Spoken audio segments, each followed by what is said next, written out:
Cabin mate 24 hours study hall and work space mobile app download చేసుకుని ఇప్పుడే మీ cabin book చేసుకోండి.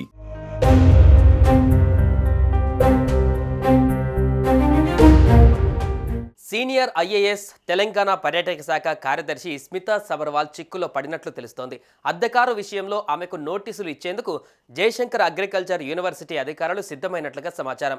ఈ మేరకు యూనివర్సిటీ బోర్డు మీటింగ్లో చర్చించిన అధికారులు న్యాయ నిపుణుల సూచనలను తీసుకొని ఆ తర్వాత ఆమె నుంచి రావాల్సిన సొమ్మును రాబట్టేందుకు సిద్ధమవుతున్నారని తెలుస్తోంది. ఈ క్రమంలో ఆమెకు 1-2 రోజులలో నోటీసులు జారీ చేయనున్నారని సమాచారం.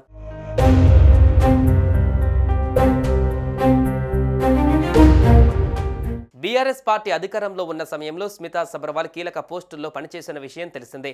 ఆమె సీఎంఓ అదనపు కార్యదర్శిగా ఉన్న సమయంలో ఆమె ఇచ్చిన లేఖ మేరకు 2016 అక్టోబర్ నెల నుంచి 2024 మార్చి నెల వరకు ఓ కారును అద్దెకు తీసుకున్నారు. ఆ కారుకు నెలకు 63,000 చొప్పున అద్దె రూపంలో జయశంకర్ అగ్రికల్చర్ యూనివర్సిటీ నుంచి తీసుకున్నారని తెలుస్తోంది.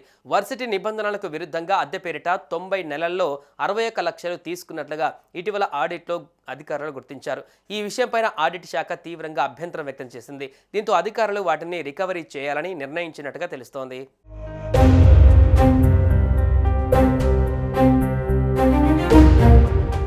సీనియర్ ఐఏఎస్ స్మితా సబర్వాల్ అద్దెకు తీసుకున్న కార్ TS08EC 6345 నెంబర్ ప్లేట్తో ఉంది. ఆ వాహనం నాన్ ట్యాక్స్ కాదు, ఎల్లో ప్లేట్ వాహనం కూడా కాదు.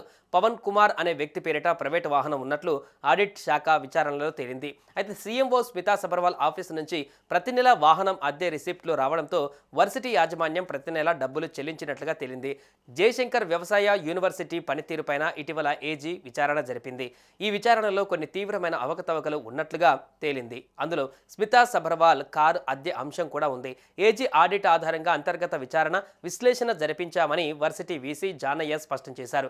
సమగ్ర నివేదిక రాష్ట్ర ప్రభుత్వానికి సమర్పించనున్నామని వెల్లడించారు. న్యాయ నిపుణుల సూచనల మేరకు తదుపరి చర్యలు తీసుకుంటామని తెలిపారు. కాగా ఈ వ్యవహారంలో త్వరలోనే స్మితా సబర్వాల్కు నోటీసులు ఇచ్చే ఛాన్స్ ఉంది. మరోవైపు కారు అద్దె చెల్లింపు విషయంలో నిబంధనల మేరకు చెల్లింపులు జరిగినట్లు స్మితా సబర్వాల్ మీడియాకు వివరించారు. 2023 నవంబర్ వరకే సీఎం కార్యాలయంలో ఉన్నానని, 2024 మార్చి వరకు వాహనం అద్దె తీసుకున్నాననేది సరికాదని వివరణ ఇచ్చారు.